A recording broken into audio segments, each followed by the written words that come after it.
Boa noite, gente, tudo bem? Tudo bom? Boa noite, prazer estar aqui. Eu sempre começo agradecendo a Expo Life no mês de inclusão do autismo, a gente tem a oportunidade de levar uma palestra aqui sobre a conscientização do autismo, quebrando o estigma, porque eu vou falar que o preconceito, ele atrasa muito mais do que o diagnóstico tardio. Então, quando a gente fala sobre desmistificando, pode passar, pessoal, desmistificando o autismo, eu vou fazer uma palestra que falar de autismo em 40 minutos, uma hora é pouco tempo dentro da densidade que a gente tem do transtorno. Mas eu vou tentar colocar aqui alguns conceitos bem básicos e também avançados, que a gente vai discutindo aqui, de informações que vai desmistificar aqui e promover a inclusão. A minha formação de base é neurologia, pediatria geral, neurologia, 1 ano de neurologia adulto, depois mais 2 de neuropediatria, e eu tive que fazer um mestrado em análise do comportamento, porque o autismo, é um transtorno do neurodesenvolvimento. Então, quando eu falo que o seu filho atrasa a parte motora, isso é um marco neurológico. Marco do atraso da fala é um marco neurológico. Então, o autismo é um transtorno do neurodesenvolvimento. E que tem comportamentos também de comorbidades psiquiátricas. Ou seja, o que eu posso falar? Ele tem origem também, um transtorno neuropsiquiátrico. Pode passar um pouquinho. Quando a gente vai falar, pode passar, o que é o transtorno do espectro autista, isso eu faço palestra no meio médico, eu faço palestra no meio não médico, para pais. Se eu for colocar em 100 pessoas que tem aqui, eu posso falar, defina o transtorno do espectro autista. Não vai sair uma definição correta. Eu faço uma palestra no meio médico, no meio não médico, e a gente não vai saber classificar o que é o conceito do transtorno do espectro autista. Lembra que o Brasil está há 20, 30 anos atrás dos Estados Unidos. Eu lembro muito bem quando eu entrei num Uber, ano passado, que eu estava fazendo uma palestra lá em Miami, o Uber me deu uma aula do que é um autismo. Do que está sendo incluído, que ele tem um parente na família, o que é inclusão, o que é um plano educacional individualizado, coisas que aqui a gente está engatinhando ainda, está encaminhando. Então, promover a inclusão, pessoal, é falar, levar informação de qualidade, porque a mídia está aí na palma da sua mão, mas vem informação de péssima qualidade, que replica numa velocidade gigante, mas informação de qualidade ela é pouco divulgada. Então, quando a gente fala aqui de conceitos, é claro que a gente não vai abrir um por um aqui, mas quando eu falo do autismo, conceitos básicos, eu falo que precisa de ter, pessoal, senão não é autismo. Quem já ouviu falar bem aqui, antes do autismo, transtorno de desenvolvimento de linguagem, antigamente chamado de DEL. Alguém já ouviu falar? 2 pessoas. Não é autismo ainda. Quem já ouviu falar de transtorno de comunicação social? Ninguém, né? Então, olha quanto diagnóstico errado tem de autismo ainda. A gente acha que é autismo, mas não é. Mas para ser diagnóstico de autismo, eu tenho que ter dificuldade na comunicação, seja a criança falando tudo ou não falando nada, ou falou e parou de falar. Isso se repercute no modo que essa criança tem de interagir, porque obviamente se eu não falo direito, eu não me socializo. Socializar é interagir. Ele com ele mesmo, ele com a mãe, com o pai, com o coleguinha. E para ter o transtorno do espectro autista, eu preciso de ter isso daqui, pessoal. Comportamento restrito e repetitivo de interesse. Senão, não fecha o diagnóstico de autismo. Ah, mas atrasou a fala, mas está com dificuldade social. Calma, não é autismo. Para ser autismo, tem que ter comportamento restrito e repetitivo. Mas, Tiago, meu filho não anda na ponta do pé, meu filho não balança a mão, meu filho não enfileira carrinho. Isso é a parte mais clássica, antigamente descrito do transtorno espectro autista. Mas olha lá, é seletivo para comer, só faz determinado tipo de comportamento, só passa por aquele tipo de rua, se trocar a forma com que ele toma banho. Então ele assume posturas comportamentais restritas e repetitivas que perde essa flexibilidade. Olha só, a gente numa quarta-feira à noite, o tanto de coisa que a gente teve que ser flexível no nosso dia de hoje para a gente estar aqui. A vida é vencer conflito, é ser flexível. Se a gente não fosse flexível, a gente não estaria aqui hoje de noite ouvindo a palestra. E no transtorno do espectro autista tem uma dificuldade dessa flexibilização do comportamento. Então é uma mente que trabalha com flexibilidade. Eu coloco uma coisa na minha cabeça, eu tenho que fazer. Eu penso coisa que eu quero a bolinha, no meu consultório agora à tarde, eu quero a bolinha do seu armário. Não, João, não tem bolinha, mas eu quero a bolinha. Então, a dificuldade dele ser flexível, dele entender que a bolinha não está mais ali, ele vai chorar, vai bater, vai cair no chão, vai fazer birra, e eu tenho muita dificuldade de quebrar essa rigidez do comportamento, essa inflexibilidade. Por quê? Porque perdeu um pouco lá no desenvolvimento a comunicação, perdeu um pouco a socialização e o comportamento fica rígido, repetitivo, restrito aqui. Aí fechou o critério. Precisa, pessoal, desenvolver a sintomatologia antes dos 3 anos de vida. E se perdura para a vida adulta. Ninguém começou a ser autista, ninguém começou a ser autista com 12 anos. Ah, então o diagnóstico tardio com 27 anos, com 34 anos, com 54 anos, a partir de hoje eu sou autista. Não. Esses comportamentos que podem ser mais brandos, tem que acompanhar desde a primeira infância. Ah, não tinha nada disso. Vírgula. Pergunta o seu médico especialista, fala com que ele faça uma anamnese bem cuidadosa, que vai perceber que esses sinais e sintomas estão presentes desde a infância. Quer saber de uma coisa? Adulto, autista. Pergunto na adolescência. Bullying, imaturidade, vulnerabilidade, abusos. Sempre gostou de fazer determinado tipo de coisa. E a mãe falava assim, nossa, eu gostava muito de desenho animado. Tum, tum, tum. Nossa, eu gostava muito de comer bife e batata frita. Nossa, eu tenho pacientes adultos autistas hoje, que eles saem para comer com a esposa, e tem 20 anos que eles só saem para comer. Na pizzaria tem que ter bife, batata frita e feijão e arroz. Senão não vai sair. Ele se adaptou.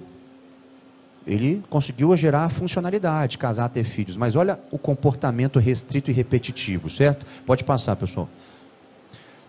Olha como é que o autismo tem um padrão comportamental e neurológico muito comum.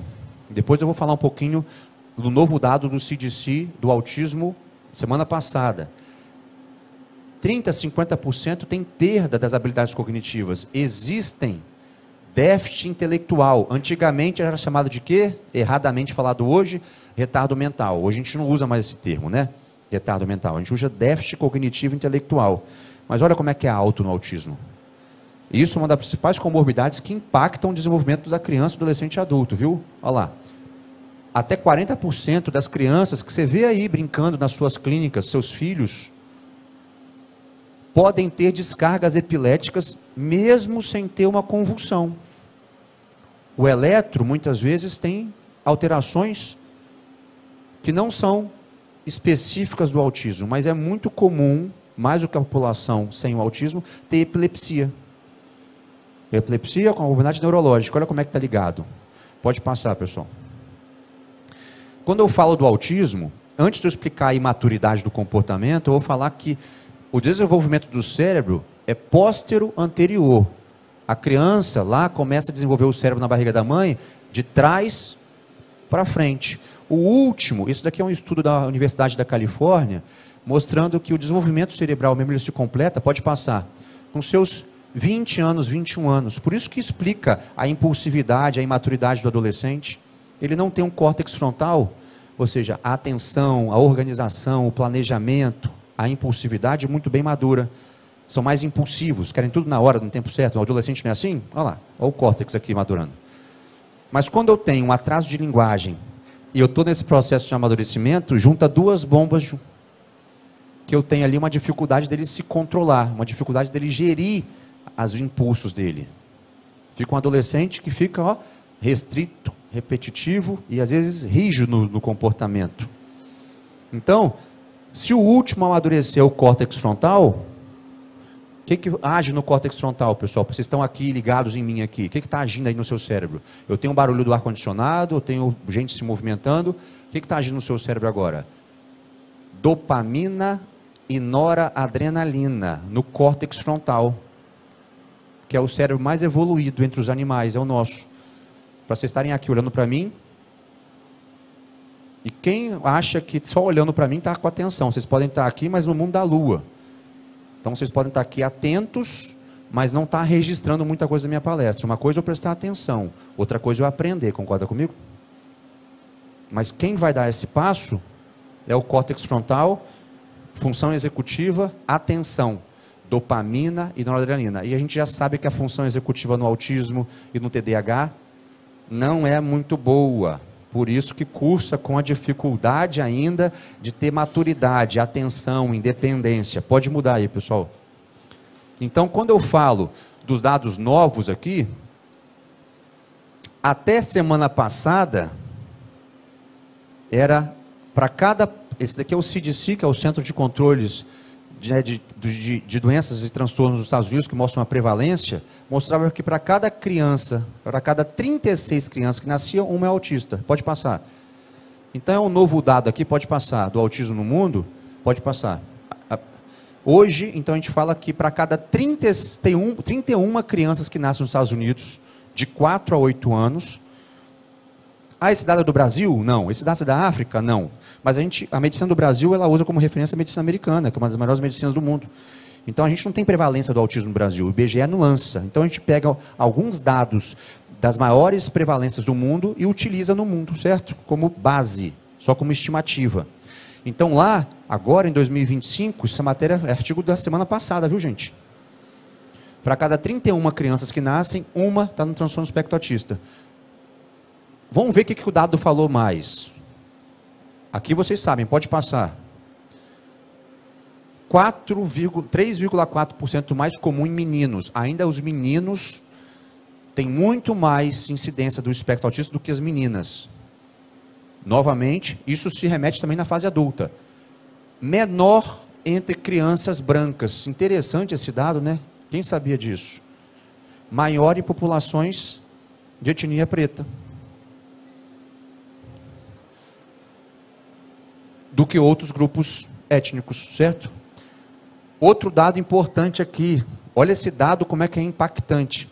Quase 40%, quase metade das crianças apresentam um déficit intelectual. Por que eu falo? Porque uma coisa é ter o autismo isolado. Outra coisa é ter um autismo associado ao TDAH, um autismo associado ao déficit intelectual, um autismo associado à depressão, à bipolaridade, à esquizofrenia. Então, todas essas comorbidades, que são transtornos associados, puxa o desenvolvimento do autismo para baixo. Acaba, bloqueia? Não, mas limita, certo? Pode passar, pessoal. Quando eu falo de riscos ambientais, o que é a causa do autismo? A gente está falando no meio de conscientização. O autismo tem uma causa muito bem catalogada, que é uma causa genética. Tem um gene específico? Não. É um conjunto de genes ainda que os sequenciamentos genéticos ampliados estão cada vez mais evoluídos e traçando. Não tem um gene específico que causa o autismo hoje.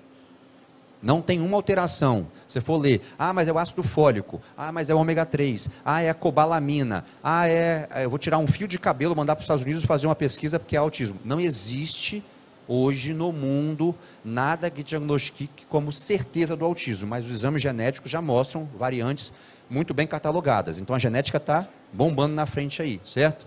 Mas e causas ambientais, Tiago? O que a gente está vendo aqui que está também pesquisas mostrando probabilidade alta do autismo? Idade paternal avançada. Às vezes mais comum no pai, tá, gente? Idade do pai avançada. A perda da qualidade do espermatozoide. Que antigamente falava só do óvulo, né? Não. O uso de medicação durante a gravidez, principalmente o antiepilético, que é o ácido valproico. Também tem alta incidência do espectro autista.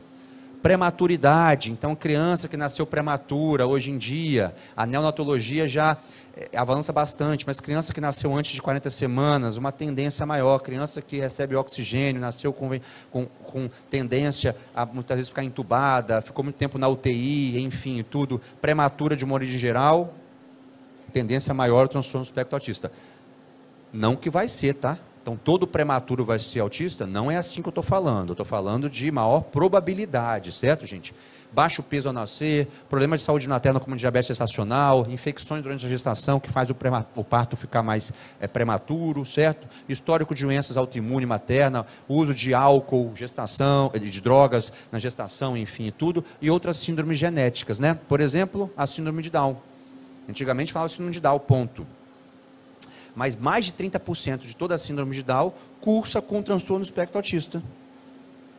Lembra que a síndrome de Down não tem interferência na fala, na socialização. Mas você pode ver que muita criança e adulto com síndrome de Down tem atraso da fala, tem dificuldades comportamentais, tem comportamentos repetitivos, que é igual, junto, o autismo junto com a síndrome genética, que é a síndrome de Down. O autismo junto com a síndrome de Turner. O autismo junto com a síndrome de Youngman. Então, tem várias síndromes que têm associado a síndrome genética com o transtorno do espectro do autismo. Pode passar. No Brasil, tem dados? Não. Pode passar. A gente estima ali que nessa proporção vai ter mais ou menos agora, mais de 6 milhões de autistas no mundo. É como se fosse praticamente quase 2 Espíritos Santos dentro do Brasil, com transtorno do espectro autista. Todos com diagnósticos? De jeito nenhum. A gente acha que nem 1 milhão, 2 milhões de autistas têm diagnóstico no Brasil hoje. Não diagnostica nem criança, quanto mais adolescente, nem a vida adulta, né? Então tem muita gente aqui que não está ainda diagnosticada nesses 6 milhões aqui. Pode passar. Então, quando a gente fala de criança, todo mundo fala de autismo e pensa em uma criança. Vamos quebrar esse dado aqui? E adolescente e vida adulta? Quem está falando? Se cada 31 pessoas tem criança autista, e a população adulta? Quais são as estimativas, pegando esse dado do CDC? Pode passar. Novamente, no Journal Autism Development Disorder aqui, de 2022, eles fazem umas estimativas. Pode passar, por favor. 2,2% da população dos Estados Unidos, acima de 18 anos, uma estimativa é que está dentro do transtorno do espectro autista. Na Inglaterra colocou 1% menos. Pode passar. O que isso eu quero dizer, pessoal? Pode passar. Olha o dado aí. Para cada 45 adultos americanos, uma estimativa de 1 está dentro do transtorno do espectro autista. Isso é um impacto muito grande, né, pessoal? Então, aqueles casos que eu falo das mulheres com bipolaridade, com transtornos borderline, depressão, ansiedade, que teve um passado de atraso de fala, de dificuldade social, afetiva, emocional, bullying, comportamentos repetitivos. Olha como é que a gente tem que abrir esse leque do diagnóstico aí, certo? Homens, depressão, ansiedade, queixas de bipolaridade, esquizofrenia, que eu pego muito nas APAES, CIDs antigos de 2010, 2005, está lá, um adulto com esquizofrenia. Quando você vai ver, não é esquizofrenia coisa nenhuma, é autista. Entendeu? Quando eu entrei na PAI de Cariacica há 15 anos, a gente fez um levantamento lá de quase 1.000 pessoas, a gente viu que era muito mais autista do que esquizofrenia, que déficit intelectual, colocava lá déficit intelectual, mas não é déficit intelectual, é autismo de base, certo? De tudo. Pode passar. Então, lá nos Estados Unidos, eu falo dos Estados Unidos porque aqui a gente não tem. Os estados que são independentes já estão alerta para o autismo na vida adulta, porque o impacto é muito forte. Pode passar. Econômico. Pode passar, pessoal. Quando eu falo do autismo, então lembra que falar Asperger hoje, que é o autismo de alto rendimento, o Elon Musk é Asperger, né? Porque tal fulano é Asperger. É uma classificação antiga que já caiu em desuso, né? Até próprio Asperger também estava envolvido na história dele com as câmaras nazistas, enfim, tudo. Aí esse nome já foi renegado pela comunidade, tudo. Mas antigamente, até 2013, a classificação era síndrome de Asperger, autismo clássico, síndrome de Rett, né? Autismo não especificado. Então, para facilitar, a partir de 2013, pode passar. Quem tem dificuldade social e da comunicação e comportamentos restritos repetitivos, tudo se englobou na nomenclatura, transtorno do espectro do autismo, certo? Para ficar mais fácil. Lembra que não é só o Brasil, é o mundo. O médico da África tem que classificar, o médico da Irlanda do Norte, da Coreia, o médico do Cazaquistão, o médico do Brasil, o médico da Colômbia, tem que ter uma ordem no mundo para a gente classificar um número, para ficar mais fácil. Então não é só para o brasileiro, para os Estados Unidos, é para todo mundo classificar o autismo, pode passar. Por isso que o CID-11, que é o Código Internacional de Doenças, lembra? Se eu coloco lá epilepsia, G40, se no meu laudo em português o médico do Japão vê G40, ele vai entender que é epilepsia. É um código, aquela letrinha, aquele número é um código internacional. Para o médico que não entende português, eu não entendo japonês, mas se eu for lá no japonês, eu vou blocar o CID que ele colocou, eu vou entender o que ele está tratando, certo? Por isso que o Código Internacional de Doenças do Autismo, pode passar. Antigamente era F84, porque antigamente, que a partir de janeiro de 2022, é obrigatório nos laudos a gente classificar o CID-11. Mudou, não é F84. É 6A02. 6A02. Aí vem ponto 0, ponto 1, ponto 2, ponto 3, ponto 4, ponto 5. Olha como é que, parece que complicou, né? Mas vamos tentar mistificar. Pode passar, pessoal. Esse CID aqui vai classificar o autismo se ele se comunica bem ou não. Pode passar. Se ele tem um déficit intelectual presente ou não. Então, facilitou para o médico, até para o pai e a mãe, entender se o filho dele tem atraso de fala ou não, tem atraso mental, dificuldade, déficit cognitivo ou não. Mas, para facilitar para vocês aqui, pode passar, pessoal. Pode passar. O final par sempre tem inteligência normal. O final ímpar é com déficit intelectual.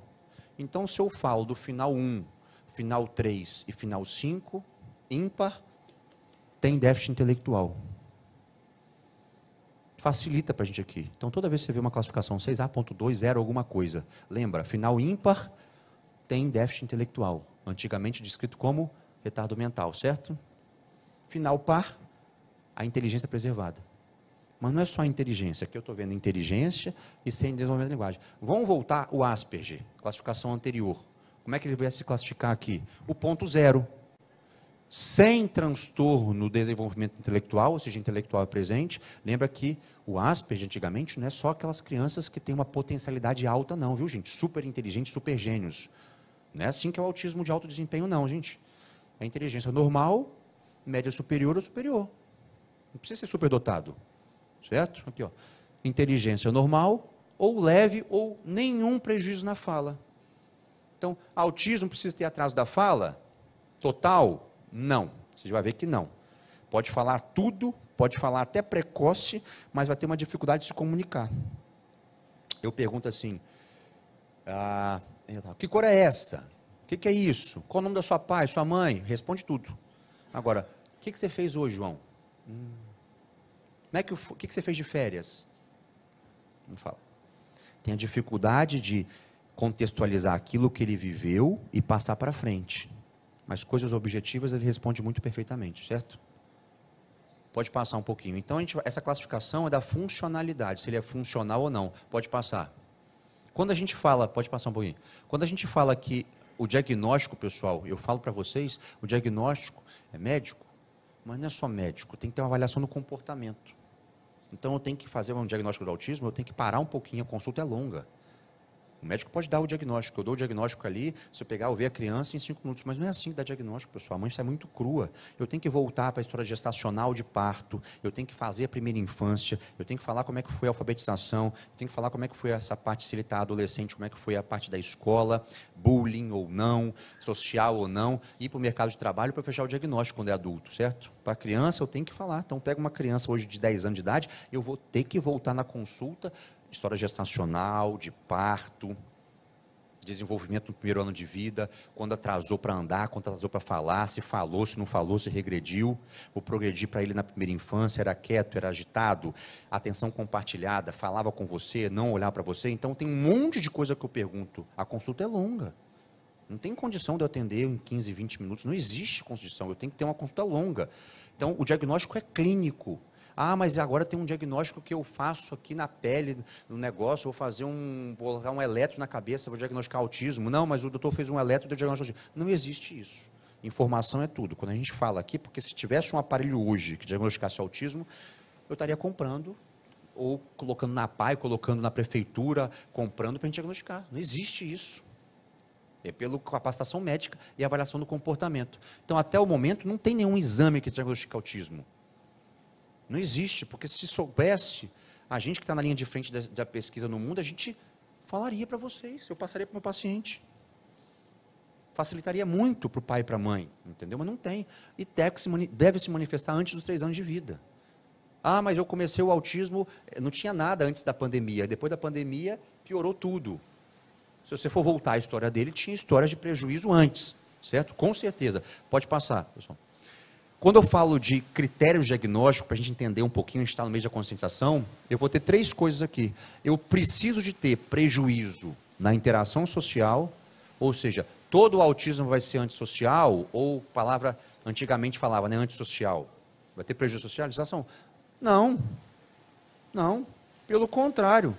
Tem criança, adolescente, que ele é tão vulnerável que ele acredita em tudo. Tem adulto que é tão imaturo que acredita em tudo. E fala com qualquer um. Tem a ingenuidade, não vê malícia.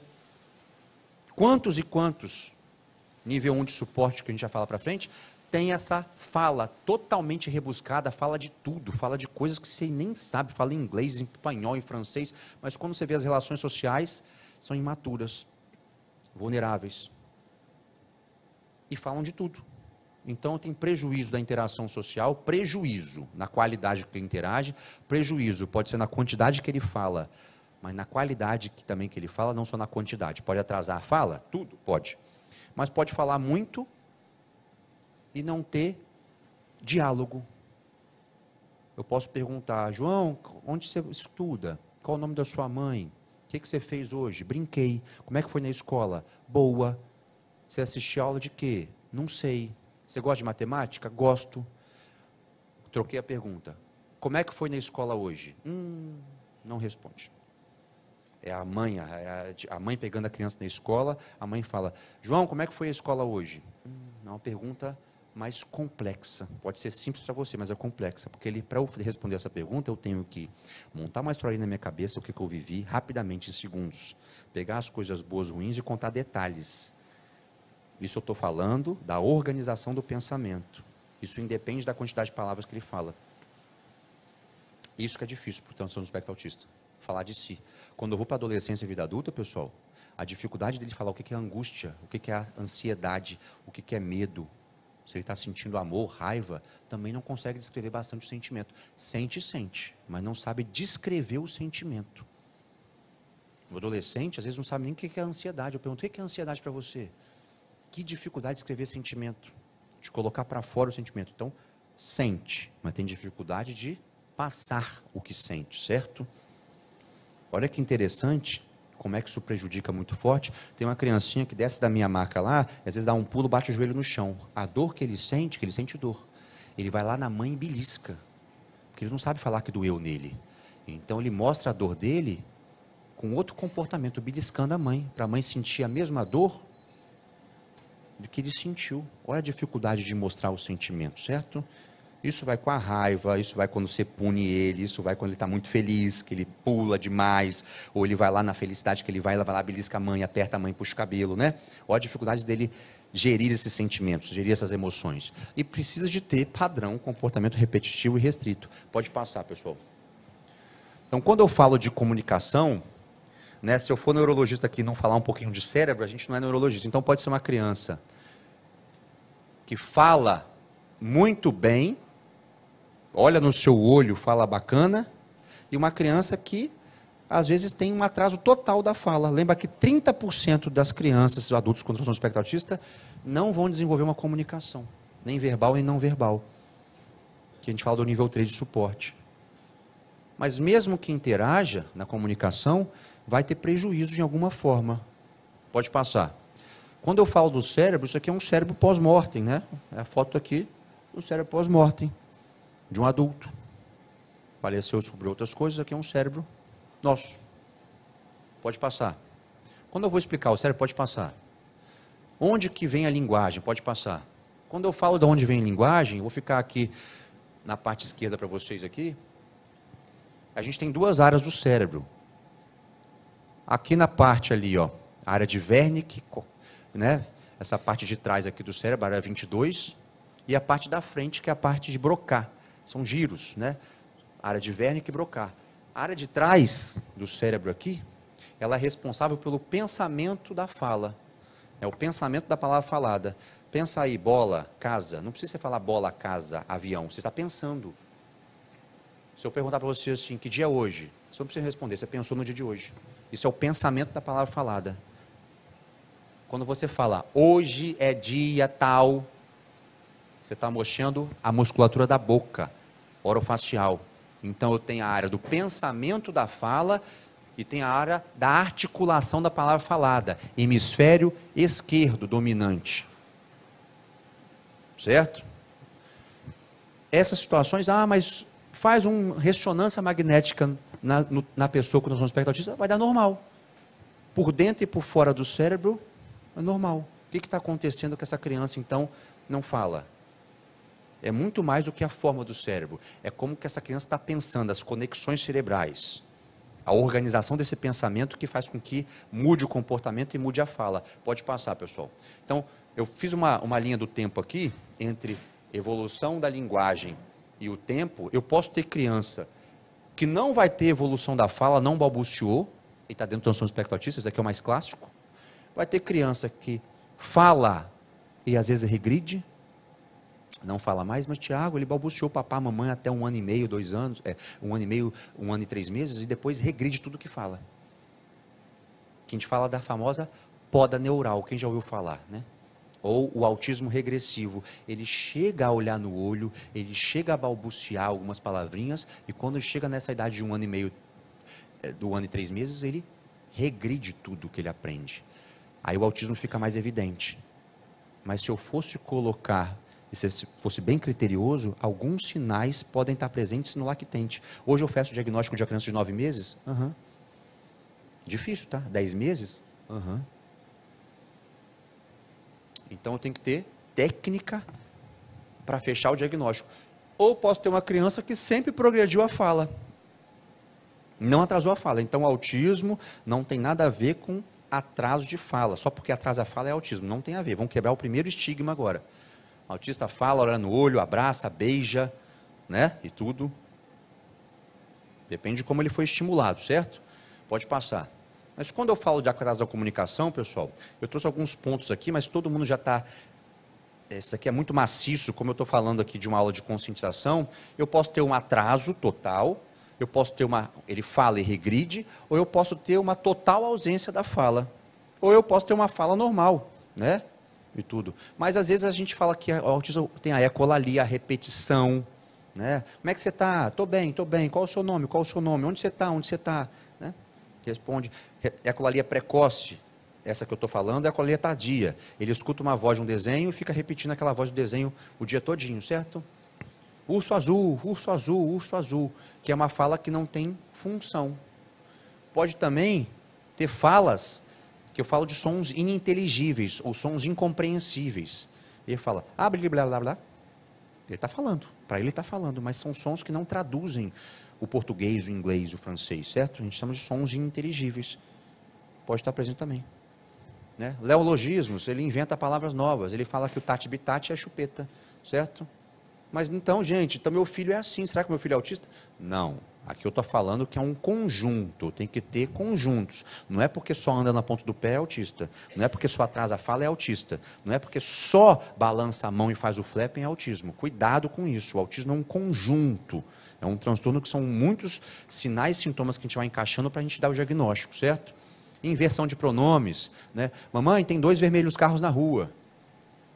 Inverte pronome, certo? E tudo. Pobreza de mímica facial, às vezes ele tem um timbre, entonação mais metalizada ou mais formal, né? Eu tenho criança, por exemplo, que fala igual o desenho. Oi, doutor Tiago, tudo bem com você? Como é que você está?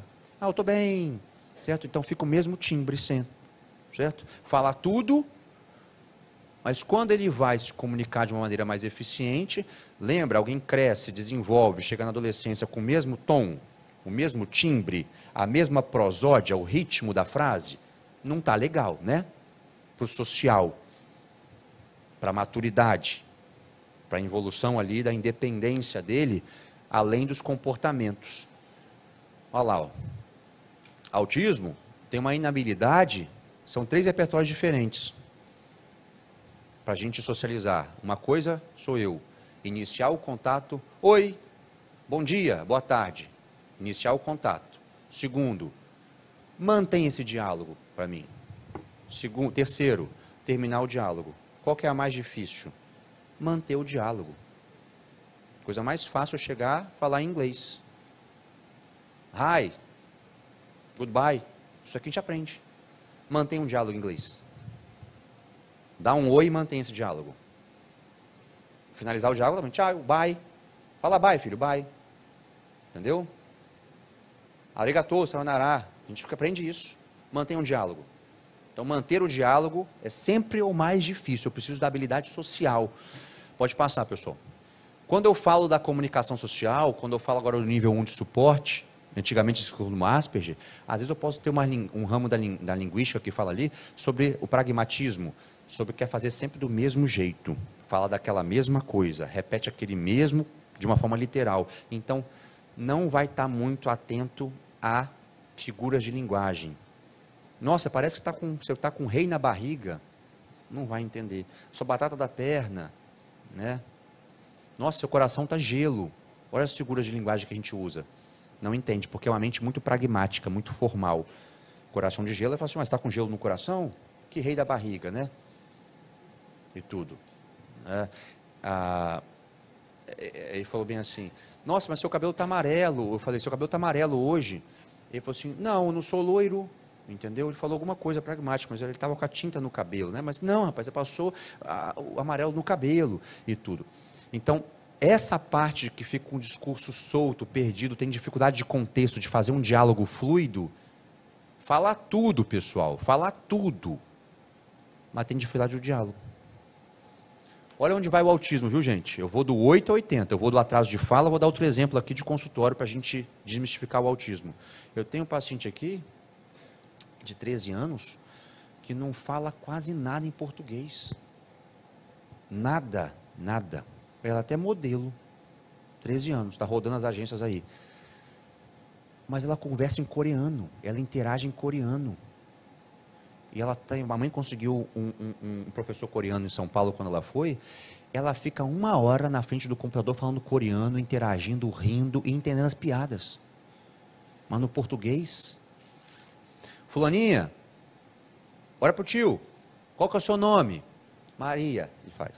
Joana, acabou. Não interage. Eu tenho um paciente também, adolescente, que dá nó em pingo d'água. Eu converso em inglês com ele, lá, os pais não sabem inglês, que são do interior, lá de Santa Maria, ele fala, ele xinga os pais, ele fala besteira dos pais, eu falo, estou ouvindo, hein? Estou ouvindo, em inglês. Como é que eu traduzo pro pai, entendeu? Falei, presta atenção. E interage tudo em inglês, conta piada, fala besteira em inglês, mas em português não está conseguindo. Então são ilhas de habilidade. Lembra da fala que é hemisfério esquerdo? Eu vou para a ilha de habilidades que é hemisfério contralateral direito. Cálculo, música, inglês, é tudo hemisfério contralateral. Né? Lembra as habilidades que a gente tem. Só que eu ter uma habilidade muito forte em coreano, sendo que ela tem que ir para a escola e evoluir no português, vai se socializar bem, pessoal? Não. É funcional para o Brasil isso? Não. O que eu tenho que fazer? Eu tenho que começar a cativar a socialização dela dentro do coreano, para ela se socializar demais, para ela se sentir à vontade, para depois ela dar um gancho no português. Eu uso a ilha de habilidade que ela tem para o português, para depois trazer para o português. Né? Pode passar, pessoal. Quando eu vou para a interação social, eu já estou adiantando já, né? A indiferença afetiva, isso a gente já sabe, né? Às vezes a dificuldade de olhar no olho que existe, né? Os padrões de contato visual, os interesses sensoriais atípicos. Tem criança então que vai conversar com você e bota a língua, ela usa o sensorial da boca para sentir. Tem muitas vezes alteração sensorial, tanto de alteração do som, ou para dor também, não sente muita dor, é mais resistente à dor. Tem sensibilidade no couro cabeludo para pentear o cabelo, a luz forte. Isso, a gente pode ficar até amanhã falando dessas alterações sensoriais. Mas eu coloquei uma parte da interação social aqui, pessoal, que eu coloquei muito importante para vocês aqui verem nos afilhados, nos netos, nos filhos, que é uma parte muito básica que o neurologia pesa a mão e que passa desapercebido na pediatria, pelos pais também. É um prejuízo na atenção compartilhada. Pessoal, com 9 meses de idade, antes da criança andar, 70% das crianças têm que ter uma atenção compartilhada boa. O que é atenção compartilhada? Eu apontei para cá, vocês estão olhando. Eu mexi aqui, o microfone, vocês estão olhando. Teve algum barulho da onda aqui, vocês olharam. Isso aqui é atenção compartilhada, vocês estão ligados ao meio. Isso daqui parece que a gente nasce com uma atenção compartilhada. É óbvio que a gente tem interesse nas nossas habilidades. Você tem interesse, por exemplo, em roupa, tem outro interesse em carro, tem outro interesse em tudo. A gente tem umas habilidades. Mas antes de 1 ano de vida, eu tenho uma criança que a mãe fala, olha, eu já fiz até teste de audição, porque eu achava que meu filho tinha alguma dificuldade auditiva. E não tem. Eu chamo meu filho passa desapercebido por mim. Meu filho tem uma atenção compartilhada ruim, eu posso chamar a atenção, o pai chega do trabalho, ele bate o olho e depois ele volta. Ele não tem uma boa atenção compartilhada.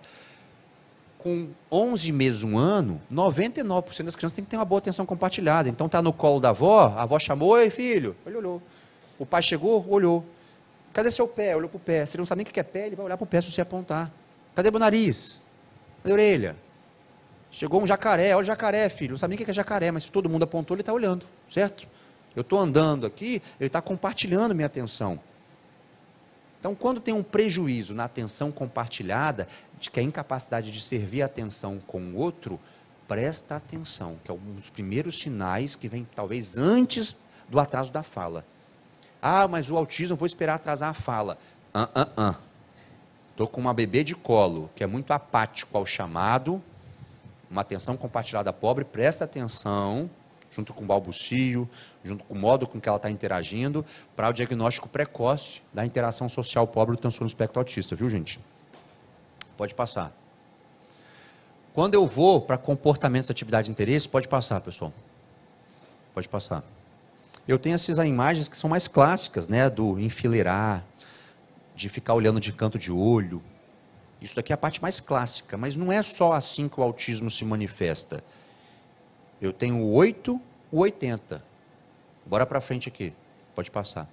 Então, gostam de brincar com brinquedos que não é brinquedo. Você dá um carrinho, um trem e tudo, uma coisa, às vezes ele tem interesses por tampa de panela, caixa de papelão, de pegar o carrinho, enfileirar as tampas de panela, enfim. Ele dá a função a interesses, às vezes, que não são tão funcionais, ou ele utiliza os objetos não como a função. Por exemplo, se ele colocasse lá a colher e a panela e mexesse, ele estava dando a função de uma panela, porque ele está observando. Mas para eu ter a função de brincar, eu tenho que quê? Observar. Vamos botar todo mundo aqui no Japão. A gente não sabe o que o Japão faz. O que a gente vai fazer? A gente não sabe falar japonês. Nosso verbal vai estar 0. Eu vou me virar do não verbal. Eu vou apontar, falar o que eu quero comer, eu vou apontar a bandeira do Brasil, eu vou fazer algum gesto não verbal que eu vou me comunicar, certo? Então, comunicação não é só a fala. Comunicação, eu utilizo outros métodos para passar aquilo que eu estou pensando. Mas se eu tenho um prejuízo da minha atenção compartilhada, eu vou saber imitar, eu vou saber ver, eu vou saber pegar a cultura do local. Se eu estou aqui, uma criança que chega aqui, e não prestou atenção que aqui todo mundo está quieto, todo mundo está sentado, a mente dele está totalmente desorganizada, ele vai conseguir ficar quieto aqui prestando atenção em mim? Não. É querer demais de um cérebro que não está preparado para organizar o pensamento, certo? Então, quando eu falo de comportamentos, atividades e interesses, eles começam desde cedo lá para comportamentos repetitivos. Focam só naquilo que ele gosta e muitas vezes não compartilham com o meio, com o pai e com a mãe, os comportamentos. Então, preocupação persistente com partes do objeto, ele dá muita atenção aos detalhes, baixa tolerância de som altos, a hipersensibilidade ao toque, tudo, mas às vezes não pode ter nada disso, pessoal. Às vezes o nível 1 de suporte vem acompanhado com seletividade do alimento, ou seja, escolhe só determinado tipo de alimento. Eu tenho um paciente hoje com 14 anos, com anemia grande, que só come purê de batata e nuggets com ketchup. Quando troca isso, é a vida todinha, do café da manhã, no almoço, da janta, com batata palha e ketchup. Não come mais nada. Vai para o pronto-socorro tomar soro. Ferro na veia. É uma resistência à seletividade tremenda. Bota a boca, o pai pega, tranca para engolir no desespero, vomita. Isso não é só birra, viu, pessoal? Isso daqui tem processo neurológico envolvido numa seletividade grave. Ciclos de interesses repetitivos. Gosta sempre de ver Pokémon, Pokémon, Pokémon, Pokémon. Depois troca. Baleia, baleia, baleia, baleia. Trocou. Vai para outra coisa. Sei lá, um programa de TV. Vai Nilo, Nilo, Nilo. Então fica nesses ciclos repetitivos. De uma criança que fala tudo, inteligente, manda muito bem na escola, mas tem ciclos repetitivos de interesse. E isso daqui, pessoal, passa batido no médico. Ah, isso é normal, mãe. Bola para frente. Coloca no esporte. Então tem padrão restrito e repetitivo que a gente pula. É um famoso masking, que é o mascaramento do diagnóstico do autismo. E tem muita gente aí que mascara. Quem que mascara mais? Mulher. Adolescente, menina, mulher adulta, mascara mais. Porque já é um cérebro que culturalmente é mais sociável. Lembra, desde precoce lá, a menina já brinca do cuidado com o cachorro, do cuidado com a boneca, do dar papinha. Ela já culturalmente. O menino pode ter isso? Pode, estou falando de cultura, tá, pessoal? Do Brasil e do mundo. Então, o servir, o ajudar, o interagir com o outro, mesmo que for com o boneco, ela é um cérebro mais sociável. Então, ela mascara mais o diagnóstico do autismo. Mascarar é tentar pertencer mais ao grupo, usando artimanhas para ninguém perceber as dificuldades sociais dela, que é o famoso masking, certo? Vai se parecer como? Olha lá, culturalmente. O menino, ele pode tirar aqui e fazer xixi. De 2 anos, 3 anos, o pai acha lindo. Vai, menina. Por que a menina não pode abaixar e fazer xixi? É feio. Culturalmente, nós achamos que o menino está ótimo, ser hiperativo, não é coisa de menino mesmo, hiperativo, calhão, xinga e tudo. Vai, menina. A menina, o parâmetro dela é ser tímida, introspectiva, letra bonita, letra certinha. Ah, esse caderno de menina tem que ser bonito, não é verdade? Olha o padrão cultural que interfere, viu, gente? Então, a gente tem que ficar preocupado aqui, porque às vezes as pesquisas do mundo estão falando que não, as meninas estão subdiagnosticadas. Tem muito mais menina autista aí que são subdiagnosticadas, porque o padrão cultural interfere muito no diagnóstico. Né? Não sei se já tinham pensado por esse ponto, tá, gente? As meninas podem ser tímidas, introspectivas, quietinhas.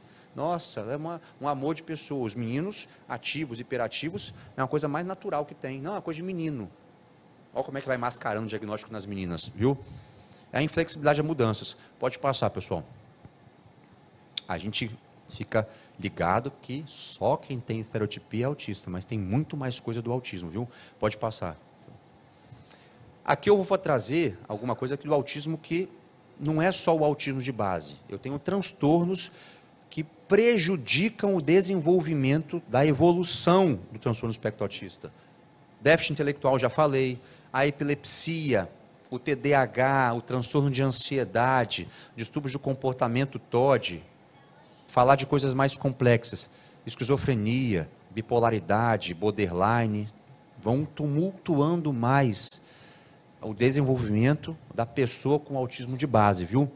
Pode passar, pessoal. Olha lá, quanta comorbidade. Tem mais, tá? Eu posso ter psicoses, transtorno de ansiedade, bipolaridade, epilepsia, ansiedade, fobias, hiperatividade, alteração do sono, depressão, né? Alexithymia, dificuldade do sentimento, de passar emoção para as pessoas. É muito transtorno associado. O autismo puro é muito difícil. Hoje, no meu consultório, eu falo que eu tenho lá, mais de 1.500 pacientes, eu tenho quase 1.000 pacientes na PAI, 500 pacientes no núcleo de autismo. Um autismo puro isolado é a coisa mais rara do mundo para mim. Raro, o autismo puro isolado, ele vem associado a comorbidades. Pode passar. Então, quando eu falo comorbidades, eu já adiantei um pouquinho. É quando eu tenho, além do autismo, eu tenho outro transtorno associado, ou outra síndrome genética associada, simultaneamente no mesmo indivíduo.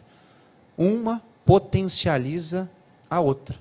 O déficit intelectual piora o prognóstico do autismo em relação à funcionalidade, certo, gente? Eu estou falando de funcionalidade, de independência, tá?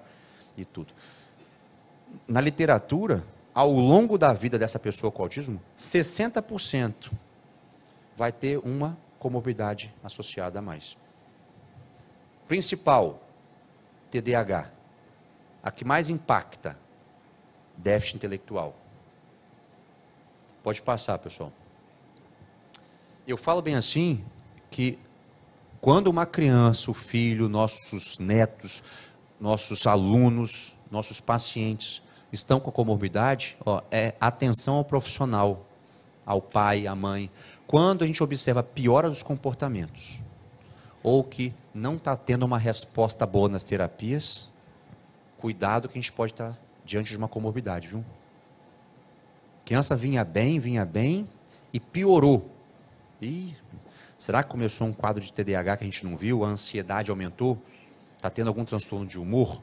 Por quê? Porque a gente tem que, se está presente, avaliar a diferença de um TEA isolado para um TEA com uma comorbidade, porque isso muda muito a forma do médico ver, a forma do profissional que está acompanhando ele ver. Pode trocar, pessoal.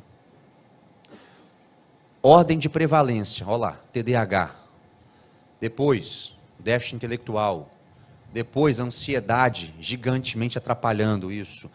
Opositor desafiador, depressão, menos comum, a esquizofrenia, a bipolaridade, o borderline, transtornos de humor. Então, é muita coisa que se associa. O autismo, por isso que é um transtorno do espectro. Eu posso ter tantas formas diferentes de interação, de fala, com tantas comorbidades, que é um mundo de possibilidades dentro de uma criança, um adolescente e um adulto com um transtorno do espectro autista de base. Pode passar, pessoal. Agora, eu só vou fazer um parâmetro aqui, que se a classificação mudou, pode passar. Será que a gente está sabendo diagnosticar os níveis de suporte? O que é esse nível de suporte? Tem muita mãe que acha que o filho dela é nível 1 de suporte, mas é 2. Tem muita gente achando que o filho dela é 2, mas é 3 de suporte. Que negócio é esse de nível de suporte? Deixa eu mastigar um pouquinho para vocês rapidamente, para a gente sair daqui falando, então meu paciente, meu aluno, meu filho não é nível 1 de suporte, é nível 2. Então não é nível 2, é nível 3. Que nível de suporte? O que é suporte? Da onde que vem isso, Tiago? Pode passar. Quando a gente fala dos níveis de suporte, da onde que eu tirei? O mundo todo tira. É do CID e do DSM, que é o Manual de Diagnóstico Estatístico, na 5ª edição, a partir de 2013. Então, o CID, pode passar, pessoal. O DSM, ele vem da classificação da Academia Americana de Psiquiatria, referência no mundo, viu, de classificar. O CID, que é o Código Internacional de Doenças, vem da Organização Mundial da Saúde. Os dois, podem passar, falam do CID, se o indivíduo tem ou não tem funcionalidade. O DSM fala de níveis de gravidade, de suporte. Daí que vem o mundo classificar agora, lembra aquela nível leve, moderado e grave? Então ninguém fala mais leve, moderado e grave. Agora a gente fala suporte nível 1, 2 e 3. Mas o que é suporte, Tiago? Pode passar. Suporte, a definição de suporte, é para compreender ali o quanto que o meu filho é independente, é funcional, né? Mas é complexo para o pai, para a mãe. Muito médico não está entendendo o que é nível de suporte, muito terapeuta não sabe o que é nível de suporte ainda, confunde, e muito pai e mãe fica perdida. Doutor, qual o nível de suporte? Eu já tive de 5 pacientes, 6 pacientes de hoje, 3 perguntaram qual o nível de suporte que ele está. E olha que eu falo sempre, certo e tudo, mas é complexo entender, porque num ano, em 3 meses, a criança vai do 8 ao 80. Oscila o humor, piora a ansiedade, aparece déficit de atenção, está se batendo, se mordendo, para de se morder, se bater, já está em comportamento repetitivo. Então, é um mundo de possibilidades na criança, no adolescente com transtorno do espectro autista. Mas vamos definir o que é suporte. Se eu for lá no dicionário, pode passar. Suporte, eu fico ali, apoio. O que tem capacidade de auxiliar, ajudar, reforçar. Qual que é o nível de apoio que eu dou para esse indivíduo para ele ficar independente? Se eu dou pouco apoio para ele, é suporte nível 1. Se eu preciso dar muito apoio para ele, para a vida dele, é nível 2. Se eu tenho que dar total apoio para que ele viva, é nível 3. Mas que apoio é esse, Tiago? As habilidades de comunicação. Eu preciso estar o tempo todo com meu filho para ele aprender a se comunicar. Eu preciso de um AT na escola para ele se comunicar, eu preciso estar junto com ele para ele se comunicar, em todos os momentos de vida. Será que ele é flexível?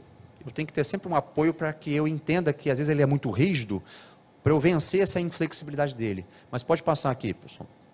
Habilidades acadêmicas.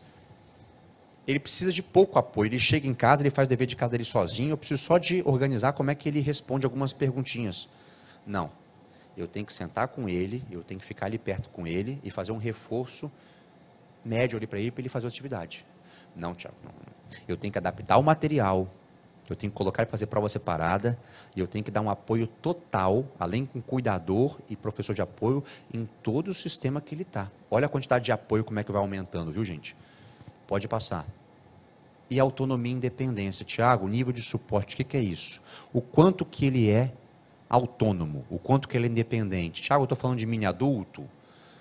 Não, pessoal, mas uma criança com 3 anos de idade é muito mais imatura que uma criança de 4 para 5. Uma criança que tem uma independência de 8 anos de idade é muito diferente de uma criança de 6 anos de idade. A gente vai aumentando a maturidade. Mas o que é essa autonomia, Tiago, para nível de suporte? Pode passar. Higiene pessoal, pode passar. Pode passar mais aqui, pode passar. Mais um, aqui. Higiene pessoal, criancinha de 6 anos, 7 anos, 10 anos de idade. Já está começando a querer tomar banho sozinho? Já chega lá para fazer cocô e fala, mãe, terminei. Acabei, já vai xixi sozinho? Ou não, até agora, com 10 anos de idade, eu tenho que dar o banho nele, passar fio dental, escovar o dente para ele, senão ele não escova, pessoal. Está sabendo ter autocuidado, passar desodorante, escovar o dente, passar fio dental e tudo? Ah, eu quero isso que uma criança de 4 anos faça isso? Não, né, pessoal? Estou falando de acordo com a idade, certo? Tudo. AVD, o que é isso? Sabendo colocar o sapato. Às vezes não amarra o sapato, mas coloca o sapato, calça o chinelo, veste uma camisa, veste uma cuequinha, né? E tudo. Está fazendo? Está colocando lá, levando lixo na lixeira, sabe? Coisa do dia a dia. Está progredindo ou não? Para tudo, eu tenho que dar comida na boca, eu tenho que dar água, eu tenho que colocar água no copo, eu tenho que colocar o prato na pia, eu tenho que colocar fralda, que ele não consegue ainda ter higiene pessoal. Olha o nível de suporte como é que vai do 0, do 8 a 80, né, pessoal? Gestão de tarefas, será que ele consegue ter responsabilidade no dia a dia? Pouco, muito? Então, a criança, olha lá, pessoal, inteligente, um QI de 110, 120, inteligentíssima, mas a mãe todo dia tem que pegar o caderno, arrumar a bolsa dele, que ele não está conseguindo ter independente para dar conta do rendimento dele na escola, que já está no 6º ano. Não abre a agenda para ver se tem reforço. Não estuda sozinho. A mãe até hoje tem que dar um suporte para ele conseguir passar do 6º para o 7º ano. É o nível de suporte 1 isso? Não. Não. Até hoje a mãe tem que falar, o menino de 16 anos, para passar desodorante, para escovar o dente, para pentear o cabelo. É nível de suporte 1 isso, gente? Presta atenção entre o 1 e o 2, tá, pessoal? Eu estou te dando apoio aqui para saber, para a gente desmistificar o que é apoio. Higiene pessoal, autocuidado, gestão de tarefas, tomar decisões independentes. Isso vai interferir no nível de suporte. Quanto mais suporte, quanto mais apoio eu dou para o meu filho para ele fazer as coisas do dia a dia, mais ele precisa de um nível severo de ajuda. Mais nível 3 de suporte ele é. Pode passar, pessoal. Então, pode passar. O que eu estou falando aqui? Quando a gente se refere a suporte, a gente refere a sinônimos. Olha lá. Para mim é tudo igual, pode passar. Quanto que ele está independente? Pode passar. O quanto que ele é maduro? Pode passar. O quanto que ele é autonomia? O que eu vou avaliar no nível de suporte? Se ele é pouco, muito, mais ou menos, funcional. Respeita as dificuldades dele. Mas ele é funcional? Ele tem déficit intelectual. Mas ele está conseguindo tomar o banho sozinho? Já desfraldou? Já escova o dente sozinho? Olha como é que eu ganho a funcionalidade, certo? Ele é inteligente, sabe tudo de matemática, mas ele está sendo funcional para as relações sociais? Ele está estourando muito, batendo, brigando, se mordendo, e um cara que tem uma inteligência brutal. Eu tenho muito caso, tá, pessoal, de 10 anos de idade, que é um dos primeiros alunos da turma, mas não consegue controlar a emoção. Quebra a escola todinha quando aceita um não sabe dividir, não sabe perder. Um menino de uma inteligência brutal, mas não consegue manejar o comportamento. Ter o quê? Autocontrole. Mas, Tiago, toda criança tem que ter autocontrole? Não é isso que eu estou falando. Eu estou falando de acordo para a idade. Uma criança que tem que entrar e se não colocar ela, tocar no elevador, se ela não entrar na casa e tiver tudo organizado, se não tiver o pano branco para ela pisar no banheiro, ela não toma banho. Ela dá um surto de comportamento que às vezes quase quebra o bloco, o blindex. Isso fica funcional no dia a dia? Olha o padrão restrito e repetitivo, muito difícil, certo? Então eu vejo hoje o quanto que ele é funcional no dia a dia. Pode passar. Então, nível de suporte, a quantidade de suporte, de apoio. Nível 1, pouco apoio, nível 2, moderado, nível 3, um apoio substancial, um apoio severo. Deixa eu só passar rapidamente aqui para nível de suporte 1, né? Então, nível leve, nível 1, moderado 2, nível 3 severo. Mas vamos falar mais para frente aqui, se a gente sabe identificar o nível de suporte ali. Pode passar. O nível leve, pessoal, eu sempre falo que eu vou dar exemplos aqui, pode passar. Então, vai ter dificuldade, vai ter uma fala preservada, uma inteligência preservada, nível 1 de suporte, sempre a inteligência preservada, tá, gente? Não estou falando que é superlotação, mas a inteligência vai estar normal, médio superior ou superior. Inteligência boa, mas vai ter dificuldade na interação social. Precisa de um acompanhamento psicológico, sim.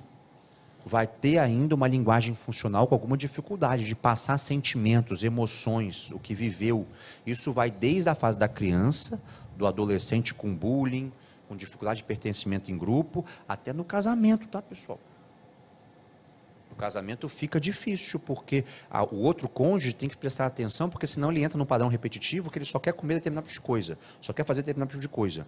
E se a gente não for esperto ali para manejar, às vezes há brigas, há dificuldades de aceitação ali, porque fica muito restrito, repetitivo, resistente a mudanças. Mas como a inteligência é boa, está trabalhando, ganhando seu dinheiro, é funcional, o comportamento social aqui que fica mais evidente, viu? Pode passar, pessoal. Comunicação, então, já ocasiona prejuízos pela dificuldade do diálogo, né, de ser flexível. Os comportamentos repetitivos existem. Então, desde o nível 1 de suporte de um cara inteligentíssimo, eu vou dar um exemplo que eu não sei nem se é, tá? Mas se o Elon Musk for autista ou não, eu não sei também, tudo, vai ter algum padrão de inflexibilidade da resistência, certo? Para ser autista. Então, não tem nada a ver inteligência com comportamento. Tá? Pode passar. Então, camuflagem social, olha como é que camufla. Lembra o nível 1 de suporte camufla? Quem camufla mais na literatura? Meninas, mulheres, adolescentes e adultos. Mas meninas também de 9, 10 anos de idade, camufla. Nunca vou esquecer as meninas que chegam para mim, 7, 8 anos, princesinhas, mas tímidas, introspectivas, socialização não é bacana, as outras menininhas afastam dela porque ela é muito imatura, vulnerável. Até então tudo bem, a mãe fala que é personalidade, eu era assim, a avó era assim, ninguém vê. Vai crescendo na adolescência, a imaturidade ainda fica grande, a vulnerabilidade fica grande, as amigas que estão já desenvolvendo a malícia não conseguem conversar com o padrão dela que fica muito imaturo, vai para o neurologista, para o psiquiatra, tem diagnóstico de TDAH, porque na atenção na escola já começa a prejudicar, padrão de ansiedade, fobia social, depressão, lasca antidepressivo nela, lá embota mais ainda, padrão de self-cutting, se cortar, tentativas de suicídio. Este é um padrão que infelizmente eu estou vendo hoje. E se eu não for enérgico de pegar isso, de cortar a depressão, quando eu penso, tá com pensamento negativo, pessoal, tá com pensamento negativo, serve pra gente, tá? Pensamento negativo, cuidado, é cortar logo, tá? Porque com pensamento negativo, a evolução para tentativa e efetuar o suicídio. Então é emergência neurológica e psiquiatra, tá? Pensamento reentrante negativo, de atentado contra a própria vida, isso é emergência. Corta logo, emergência, para não tentar e não cometer, certo? Acontece muito, viu, pessoal? Índices de suicídio, ou tentativas. 10 vezes mais comum em meninas, 8 vezes mais comum em meninos. Meninas sempre ganham nessa parte, né, porque camuflam muito, guardam muito. Pode passar. Nível 2 de suporte. Claro que agora a comunicação vai ser com mais dificuldade, já é a parte mais visível que a gente vê do espectro autista. Um atraso de fala, um prejuízo da socialização, os comportamentos repetitivos pode estar passando, né? Então, as habilidades sociais são mais limitadas, são mais rígidos, você vai apresentar mais padrões visíveis de andar na ponta do pé, de estereotipias comportamentais, então vai ampliando mais o padrão de restrição e repetição dos comportamentos. A fala é prejudicada e também tem muito a ver com déficit intelectual. Já estou no nível 2 de suporte, pode passar. Olha lá. Então são mais visíveis, são mais óbvios os contextos, né? Dificultando esses comportamentos, ficam mais restritivos. Pode passar, pessoal. o nível 3 de suporte, aí eu já tenho. O pouco verbal ou não verbal, eu já tenho dificuldades cognitivas, nível 3 de suporte. Eu já tenho, olha lá, necessidade de suporte em todas as áreas da vida. Então eu tenho um adulto que está com fralda, ou que ainda faz cocô e xixi fora do vaso. Eu tenho um adulto que não consegue comer sozinho, não toma banho sozinho, não faz higiene dos genitais sozinho. Pessoal, na menstruação é caos. Na puberdade, no menino, é caos. É porque a gente está imaginando autismo em crianças. Eu só abro a cabeça de vocês porque o autismo eles crescem. Cadê os autistas de 35 anos no mundo? Alguém vê? Alguém conhece? Cadê? Se a incidência é a mesma, cadê? 22 anos, 18 anos, cadê nas clínicas? Não tem. Que negócio é esse? Que a clínica só atende quando chega em 13 anos, depois não atende mais. Entendeu? É o alerta que eu deixo para vocês aqui. Porque se a gente aqui, os Estados Unidos já está alerta, Canadá já está alerta, a Austrália já está alerta, Europa é caos. Ninguém quer saber de autismo muito na Europa não, tá gente? Ah, eu vou morar em Portugal. Vai passar aperto. Eu estava lá semana passada, o negócio lá está tenso. Para inclusão. Espanha, Alemanha, é caos. Caos. Caos, caos, caos. As mães lá choram comigo porque não tem, às vezes, a mente aberta para médico e para terapia. Fiz uma live com o médico americano, o Togadia aqui, que ele esclareceu. A fila de espera para neurologia em Miami, você pode ter dinheiro que for. É 1 ano esperando um neurologista. Ah, eu vou mudar, vou morar no Texas, vou morar na Califórnia, vou morar não sei das quantas. 1 ano esperando um neurologista. Para você conseguir um laudo do neurologista para sentar na clínica, são mais 8 meses esperando uma seguradora de saúde entrar para você fazer terapia. Então tem mães lá, que estão há 1 ano lá, desesperadas, voltando para cá para o Brasil. O que segura nos Estados Unidos? Educação de qualidade. Seu filho entra na escola e em 1 mês já tem fono, psicólogo, terapeuta ocupacional, já tem educação inclusiva, já tem a professora com AEE. Isso eles ganham na nossa frente, certo? E eles ganham na nossa frente também que a qualidade da formação do psicólogo lá tem mais formação de qualidade no sentido de mais cursos de formação que a gente chama de BCBA lá, certo? E tudo do que no Brasil. O Brasil está evoluindo ainda. Deu para entender níveis de suporte que não é fácil, é complexo, mas colocando aqui dá para a gente entender o que é o nível 2, o que é o nível 3, o que é o nível 1. Muita gente confunde o que é nível 1, nível 2, né? E tudo pode passar, pessoal. Quando eu falo de tratamento, que não é nosso objetivo aqui falar de medicação, mas eu trouxe algum pouquinho para aqui, pode falar de tratamento. Quando eu falo de tratamento, que é um tratamento medicamentoso e tratamento comportamental. Se eu tenho um bom tratamento comportamental, eu não preciso de muita medicação. Quando eu recebo adolescente e criança com 4, 5 anos de idade, com 6 medicações, a criança está surtando. É porque está faltando o manejo comportamental. Ninguém está entendendo o que é o autismo e coloca a medicação, um remedinho para acordar, um remedinho para dormir, um remedinho para parar quieto, mas 5 horas da tarde está tenso, coloca um remédio meio-dia e fica um samba de medicação numa criança de 5 anos de idade. E para eu tirar isso, eu ralo uns 6 meses, 1 ano, viu? Para eu tirar essas medicações de criança. Bola para frente aqui.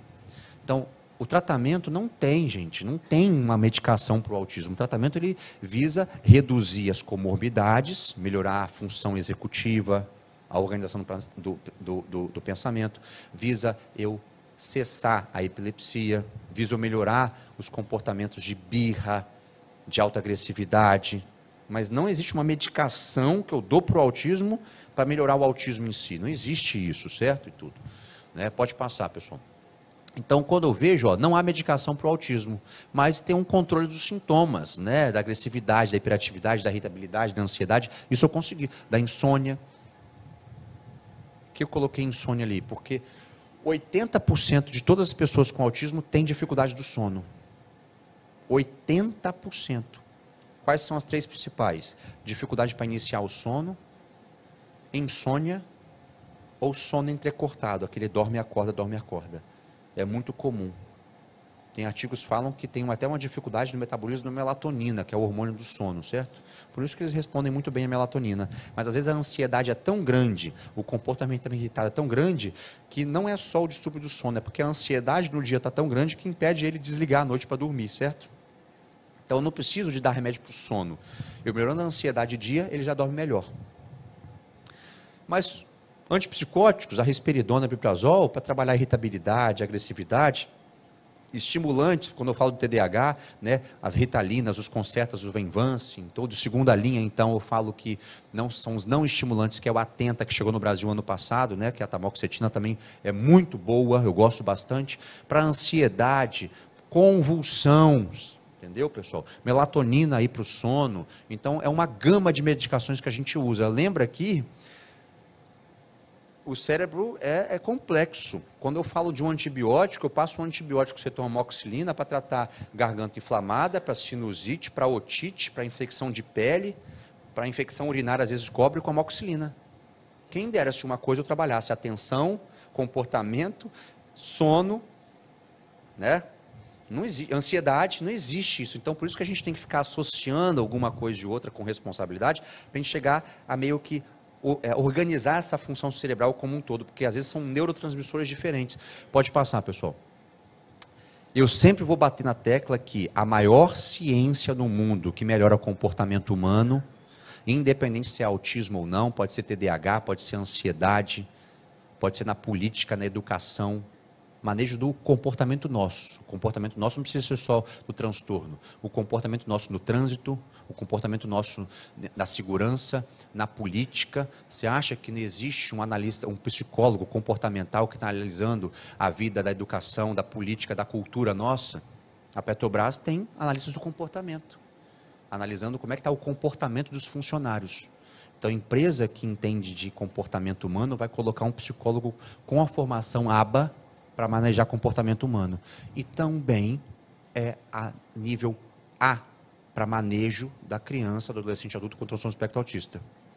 Europa resiste muito à ABA, que é Applied Behavior Analysis, que é a maior ciência no mundo, que maneja o comportamento humano através de reforço, troca de comportamento, vendo o que eu posso estar fazendo antes para que ele não se agrida. Isso é ABA, é uma ciência da análise do comportamento, certo? Mas outras ciências, terapia ocupacional, a fonoaudiologia são importantes. Lembra? É multiprofissional o tratamento. Isso tem impacto, pessoal, no bolso da família.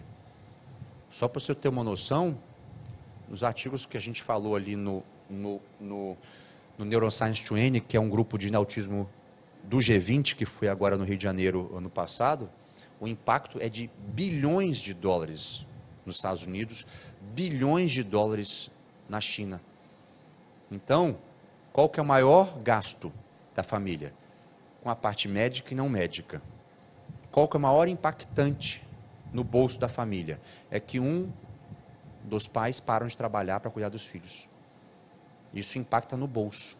O custo da ABA e da terapia é alta e um dos parentes, dos pais, tem que parar de trabalhar. Essa conta não fecha, pessoal. Essa conta não fecha. Isso tem impacto econômico, financeiro, social, afetivo, emocional da família, certo? Pode passar.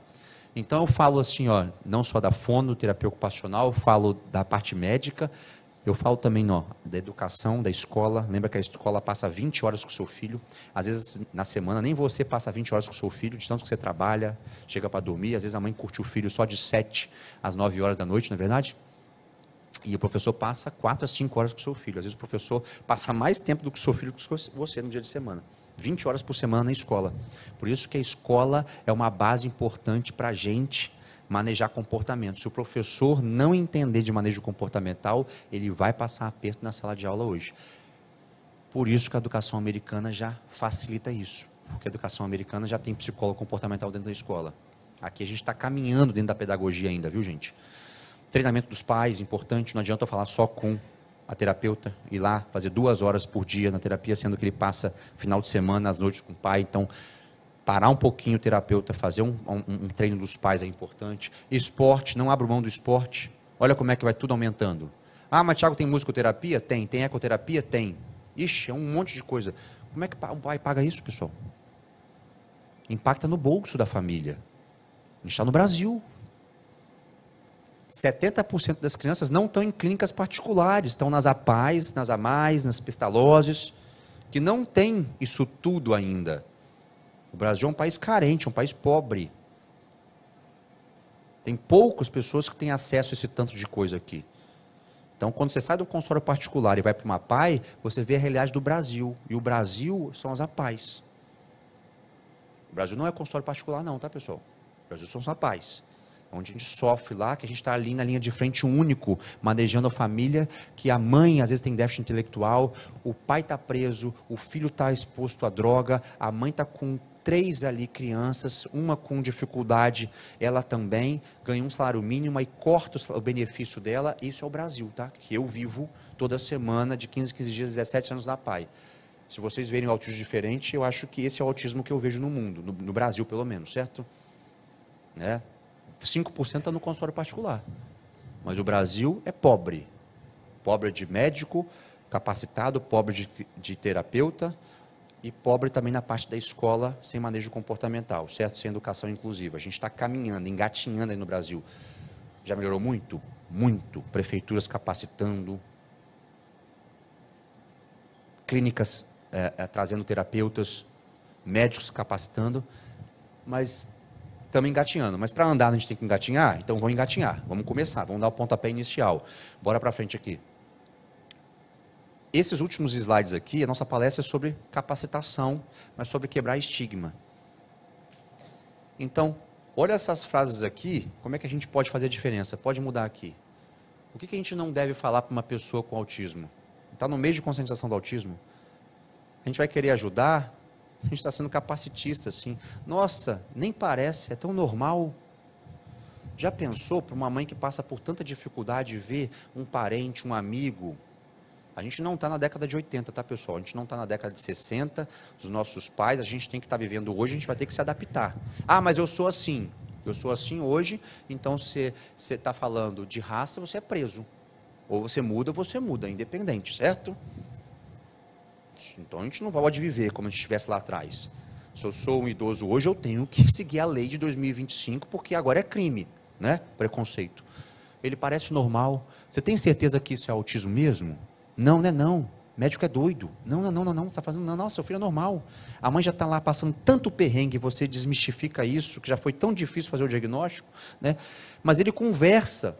Então não deve ser autista não, isso deve ser outra coisa. Não, minha mãe era assim, minha avó era assim. Né? Não, está falando tudo aqui. Olhou para mim. Isso acontece na parte médica, tá, pessoal? Não, vai lá no médico, ele olhou, qual é o seu nome? Qual a sua escola? Responde tudo. Não, mas não é autismo não. Não. Isso atrasa a entrar na terapia, certo? Coitado, vai conseguir trabalhar nunca. Será que vai conseguir trabalhar um dia? Por quê? Porque essas frases aqui, pessoal, carrega estigma. É tão difícil para um pai e a mãe que está vivendo isso desde de 1 ano de idade, para ele conseguir o diagnóstico do filho dos 7, para 10 anos, depois de toda a parte que ele está lá, a semana todinha, a mãe parou de trabalhar, e você fala assim que não parece, que ela está errada, que não, vai em outro médico. Nossa, negativa tudo que ela já passou na vida dela todinha aqui. Né? Invalidam, às vezes, né? Parece que a gente tem que se encaixar num padrão para pertencer. Pode passar, pessoal. Quebrando os estigmas aqui, eu falo bem assim que o autismo ele não tem cara. Né? O autismo ele tem cérebro. A pessoa com autismo ele tem comportamento. A pessoa com autismo ele tem identidade. O mínimo que a gente tem que ter não sabe, fica quieto, vai estudar, mas respeita. Não sabe, não fala besteira. A internet já tem um monte de gente falando besteira. Se você não sabe, fica quieto, respeita a diferença. Entende? Acolhe, se você não sabe. O preconceito, eu falo que atrasa mais do que o diagnóstico tardio, porque o preconceito impede. O preconceito vem do pai e da mãe também, tá, gente? De entender que o filho precisa, vai postergando, empurra a criança numa escola que está mandando conteúdo, você sabe que o seu filho não está conseguindo evoluir, o filho fica totalmente nervoso, reativo, ansioso, e a mãe está empurrando para aquela escola e não quer ver que o filho está com dificuldade, até estourar. Isso vai para a adolescência, isso vai para a vida adulta, viu, gente? Quem não entende, julga. Quem estuda, acolhe, não tem jeito. Então o estudo, a conscientização é tudo para a gente, de tudo. Eu dou esse exemplo para a gente ter uma noção que a prefeitura manda a gente fazer uma calçada cidadã, que passa nessa calçada 10 cadeirantes para 1000 pessoas. Mas uma calçada adaptada, uma calçada que todo mundo anda bem. Então, se todo mundo se adaptar ou tentar se conscientizar, o mundo ganha, inclusive as pessoas que precisam, certo? Esse é o exemplo que eu dou. Pode voltar. Aqui. Pode passar, voltar aqui um pouquinho. Pode passar, voltar mais um pouquinho. Volta um pouquinho aqui, que tem uma aqui. Eu falei que o problema não é autismo, acho que é o desconhecimento. Aí eu falo, não rotula não, pessoal.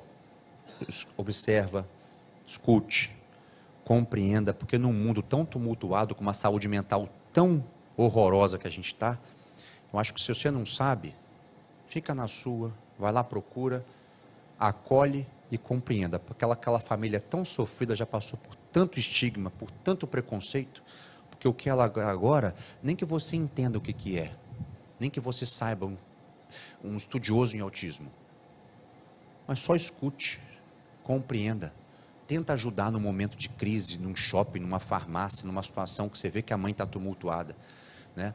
Pode passar, pessoal. Eu vou deixar aqui, ó, que inclusão não é gentileza, inclusão é justiça. Acolhimento que você faz, não estou fazendo um favor.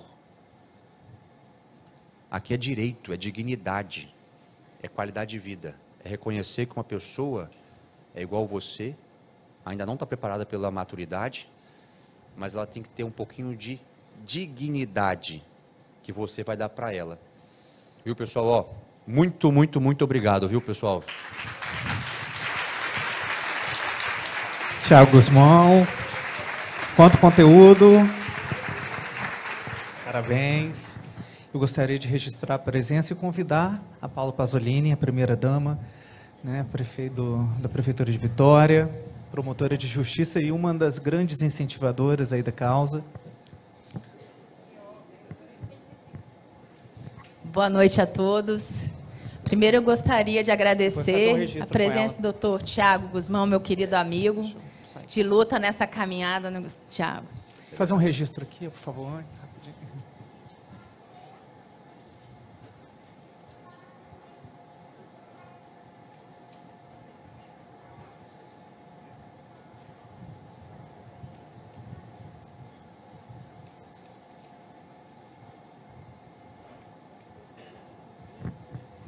Dizer da minha enorme satisfação em estar aqui hoje presente junto com vocês, falando de um tema tão importante para a nossa sociedade, no mês de abril, de conscientização. A nossa luta ela é diária. Falar sobre o preconceito que chega às nossas promotorias. Eu sou promotora de justiça há mais de 18 anos.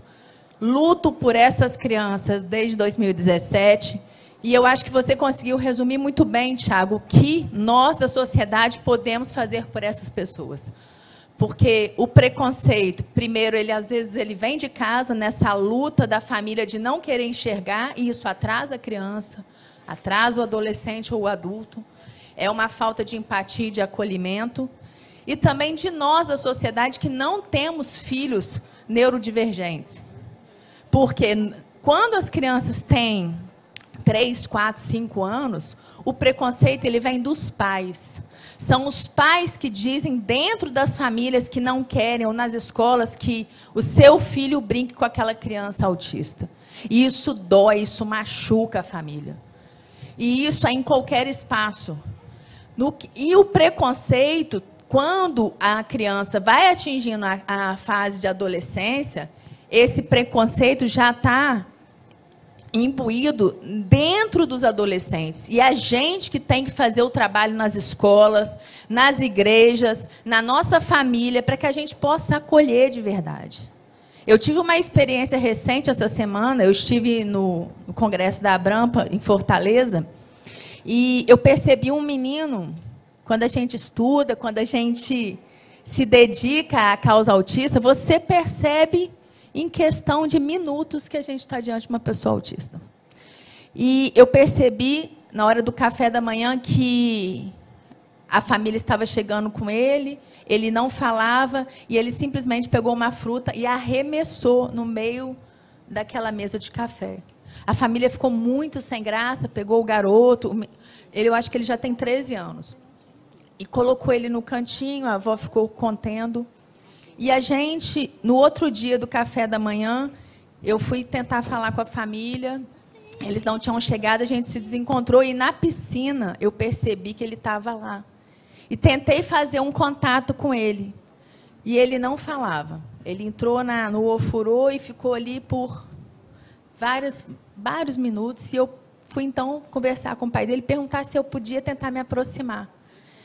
E o pai, muito sem graça, achando que eu não tinha percebido, disse, porque ele é autista. Eu falei, mas eu percebi, será que eu posso tentar me comunicar com ele?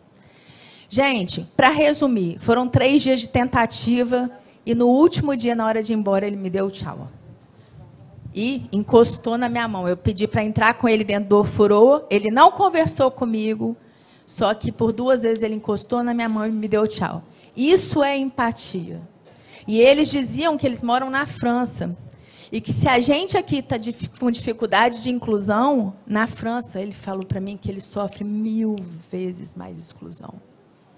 Que a França ainda está muito resistente a incluir as pessoas com transtorno do espectro autista. Então, a gente tem que lutar para que construímos juntos pontes de inclusão.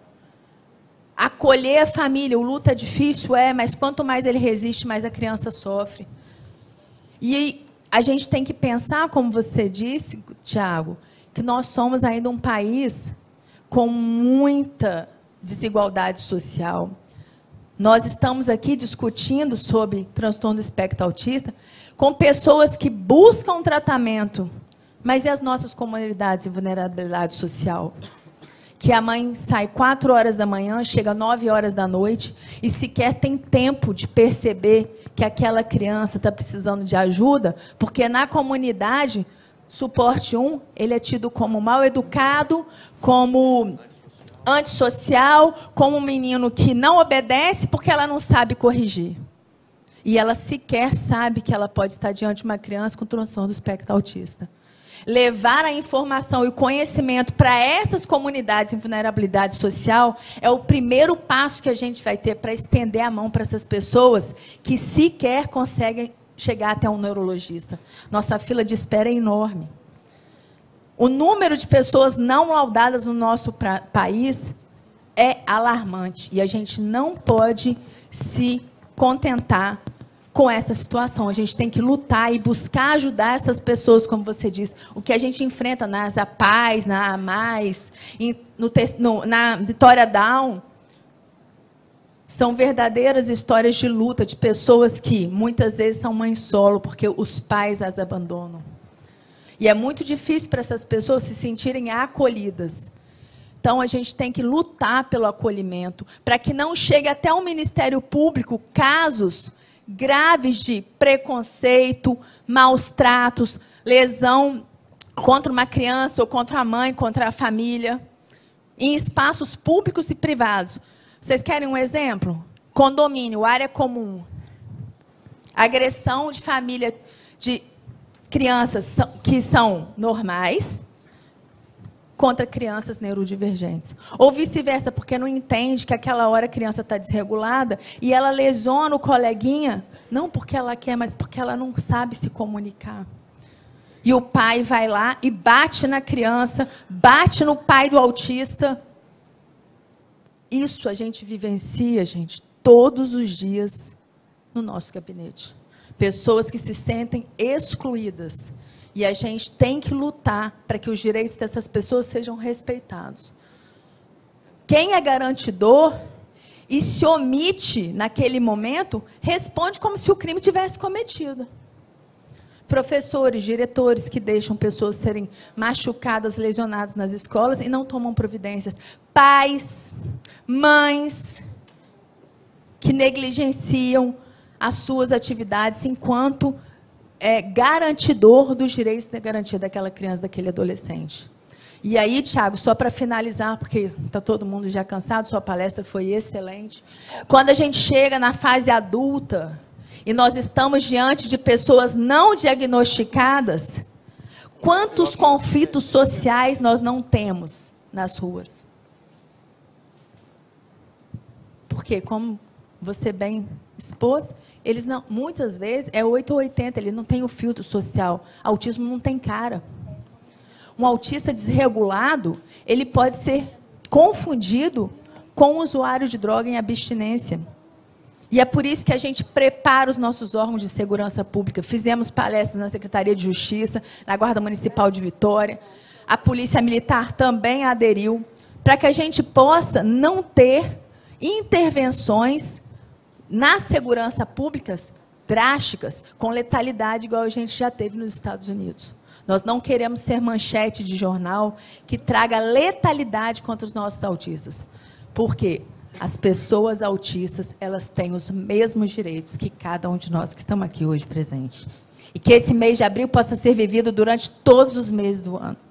Porque o autista precisa de nós todos os dias, durante os 365 dias. Que possamos ser luzes na família dessas pessoas que sofrem tanto no dia a dia.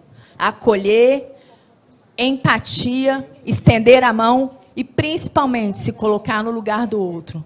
Será que, se fosse meu filho, eu gostaria que ele fosse excluído de uma festa de escola, de um cinema, de uma atividade escolar, de um passeio, de um trabalho em grupo? Que a gente possa ensinar os nossos filhos a serem cidadãos de verdade, que serão, para os adultos de amanhã, os autistas de amanhã, uma referência de acolhimento, que a nossa sociedade possa ser ainda melhor, ainda mais digna de reconhecer direitos a todas as pessoas, e não aqueles que possam apenas pagar. Muito obrigada.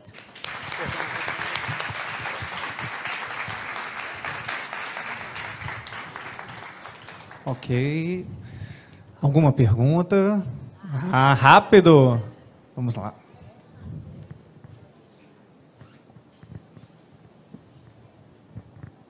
Boa noite, meu nome é Camille. Primeiro, meu filho falou, o autista bate. Aí eu conversei com ele e falei com a professora da escola. Mas a minha pergunta é para o meu sobrinho, que ele é autista, foi diagnosticado adulto, e ele não quer se tratar, é antissocial. Quando a pessoa não quer se tratar? Adulto já, né? Já. Quantos anos? 23. Então, aí o estigma do diagnóstico que não tem uma relação muito boa com o médico-paciente. Já começa assim, desmistificando o autismo. Então, ele vê só a parte, talvez, mais difícil do autismo, 23 anos, respeitando a maturidade, a independência. Qual o nível de suporte dele? Ele sempre estudou em escola particular e ninguém nunca viu. É o nível 1 de suporte, né? Então, lembra que quando ele renega o diagnóstico, ele tem uma dificuldade muito de aceitação. Fala que hoje, as principais dificuldades hoje relacionadas ao adulto, eu for falar a parte médica, falta de uma boa análise do comportamento, psicólogo comportamental, para ver o que está acontecendo com esse cérebro que está renegando, da onde que ele está vendo, ele está sendo aversivo. Mas abra o olho aí para ansiedade e componente pré-depressivo, né? Está se negando muitas vezes. Como é que é a ansiedade? Nem quer sair de casa. Então, tem muita parte aí do transtorno de humor. O humor é baixa autoestima, autoconfiança, renegação do diagnóstico. Isso eu enfrento muito no meu consultório. Mas o médico que vê essas causas e trata de maneira eficiente, eu começo a abrir a cabeça dele. Primeiro, lembra, a autoestima, a autoconfiança dele está no pé. Ele começa a se não socializar, ficar no mundo dele. Olha os comportamentos. Isso interfere na qualidade de vida, na funcionalidade. Pegando esse exemplo aqui, eu tenho muitos adultos hoje que fizeram faculdade de jornalismo, de comunicação na USP, mas pela comorbidade, fica 3 meses sem tomar banho. Fica 2 semanas sem escovar o dente. Cabelo, higiene pessoal. Olha como é que a comorbidade vai fazendo com que ele fique mais... é assim, tá? Desse jeito. Viu?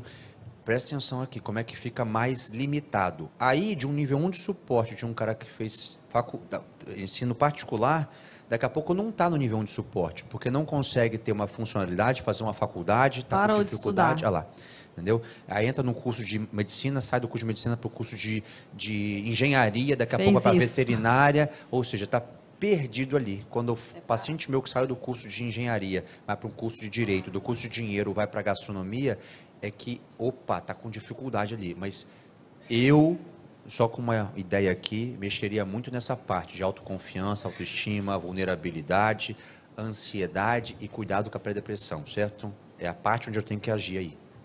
E, na verdade, ele deve ter sofrido muito bullying na escola, na fase da adolescência. Ele foi se retraindo socialmente cada vez mais. E, muitas vezes, a família, ela tenta não buscar ajuda e não enxergar como uma forma de negação. Não, isso vai passar, isso vai... E a situação vai piorando. Boa noite. Eu me chamo Ana Cristina, sou nutricionista. Eu gostaria de saber como a prática esportiva ou da atividade física pode evoluir esse indivíduo e também os familiares, porque tratar apenas dele não vai trazer resultado. A gente precisa compreender que seria um conjunto, toda a família. Excelente pergunta. Lembra que eu coloquei ali o esporte, né? O esporte, se eu for colocar em outros países, o esporte é ensino integral. Aqui no Brasil que tem essa parte que o ensino é só semi-integral, mas o ensino devia ser integral. Eu defendo o ensino integral para tirar essas crianças da rua, para tirar essas crianças de dificuldades, violências, né? O Brasil é um país que tem muita dificuldade em relação à violência, né? E muito tempo livre, entre aspas. Se ele está numa escola que eu posso dobrar a educação física, posso dobrar o inglês, posso dobrar para ensino educação especializada, quem ganha é a criança, né? Mas o esporte é uma base. Lembra que no autismo eu tenho dificuldades de neurotransmissores, de dopamina, noradrenalina, serotonina alta, ansiedade? O esporte, para mim, é a base para eu jogar uma endorfina no sangue e não medicar tanto para a ansiedade, certo? Então, quando eu vejo uma criança hiperativa, uma criança muito irritada, que eu consigo devagarinho gastar essa energia, que a mãe saia, vai fazer 2 voltas no quarteirão, vai fazer uma volta no parque, vai extravasar um pouquinho naquele horário agora de 4, 5, 6 horas da tarde, você vê o reflexo desse esporte no comportamento. Para mim é a base, entendeu? É esporte. Sei que o Brasil no esporte é particular, é difícil, aí vai bater naquela tecla, né? Será que os professores de natação, de futebol, de tudo, estão preparados para receber uma criança na formação de base? É onde implica, mas esporte é tudo. Me ajuda no tratamento medicamentoso, porque diminui o nível de ansiedade, viu? E é uma excelente ferramenta de socialização. Não só para o autista, para a família, mas para nós, aprender com eles e acolher. Eu faço natação na guarderia, e nós temos pessoas autistas que nadam lá com a gente, e com a evolução, ela é nítida. Só basta a gente ter a oportunidade, dar a oportunidade e querer se dar a oportunidade de conhecer o mundo deles. Boa noite, doutor Tiago. Meu nome é Lívia, eu sou professora de Educação Física e psicomotricista. Na verdade, eu queria te fazer uma pergunta de como eu posso ajudar algo bem específico que aconteceu comigo há 2 semanas atrás. Né? Uma mãe procurou para eu fazer o atendimento do filho dela, né, em psicomotricidade aquática, eu sou professora de natação, e eu falei, me conte dele, me fale sobre ele, eu quero conhecê-lo. E a mãe simplesmente falou assim, ele tem 4 anos, nasceu prematuro, ele não fala, nunca falou, nem balbucia, ele não anda, ele não compreende o que a gente fala. Entretanto, professora, eu já fiz todos os exames que poderia ser feito, né, do cérebro, e tudo, assim, dessa forma. E não tem diagnóstico nenhum fechado. Eu falei, e foi o médico que pediu para você vir a mim, né? Eu fiz essa pergunta. Foi ele que indicou? Sim, foi a neuro que me indicou. Eu falei, com qual objetivo, mãe? Ah, porque ele é hipotônico. Aí eu, ok. Falei, então tá bom. Eu falei, tem certeza que ele não tem diagnóstico nenhum fechado, mãe? Não, eu tenho certeza absoluta. Eu falei, tudo bem, mãe, vamos lá. E aí, o que eu falo para uma mãe dessa, doutor? Porque, sinceramente, se desde que a criança ela saiu do ventre, ela ficou internada 3 meses prematuro, tem essas características e muito mais, não tem diagnóstico nenhum fechado, e ela quer só tratar a questão da hipotonia do filho. Eu falo de hipotonia, musculatura lisa, né? Braço, perna e tudo. E tem que haver hipotonia na deglutição. Como é que ele vai beber água, vai engolir, vai broncoaspirar. Então, uma responsabilidade na natação, né? E tudo. Você, como educador físico, você vai entender algumas dinâmicas, se ele está engolindo bem, se ele broncoaspira, já tem número de repetição, otite, enfim. Toda uma sequência ali de um organismo hipotônico que não é só a parte motora. Né? Estou falando de deglutição, musculatura lisa, como é que está a peristalse, enfim. São outras coisas. Mas eu falo bem assim que quando eu tenho uma ressonância magnética boa e não tem nada, quando eu vejo que tem uma hipotonia e que eu faço agora exames, vamos colocar um eletroencefalo, a criança não tem nenhuma convulsão, o médico não conseguiu classificar em diagnóstico nenhum. Lembra que tem que fazer agora um suave, eu faço aqui, ó, um suave bucal, colho um exame de sangue, genética. Aqui tem um laboratório de genética específico, acho que numa sequência, eu não sei, eu estou falando pelo que você me contou, está faltando agora um sequenciamento genético para a gente fechar aí essa causa. Quando eu faço um exame de imagem, não sei o que eu estou vendo, eu faço um exame de mapeamento, não estou vendo nada, se eu não consigo diagnosticar nada, eu vejo fenótipo, alguma coisa, implantação baixa de orelha, hipotelorismo, né, estrabismo, face, dedo, eu vou pescar a característica fenótipa. Né? O que eu estou vendo? Não consegui mapeamento genético, certo? Então, existem sequenciamentos genéticos ampliados, que eu não vou falar aqui, mas é o SNP Array, ou o sequenciamento do exoma, que é um exame mais caro, mas que pegam muito o que a gente não consegue ver nos exames de imagem, certo? Exames genéticos. Acho que é uma boa partir para a parte de geneticista aí, certo? Para ajudar o neurologista, para ajudar o clínico. Nessa sua parte, você sabe que ele não tem interesse em nada, não fala. O que você vai fazer? Começar 2 aulas sul uma semana fazendo um treinamento de preferência de estímulo. Já ouviu falar isso?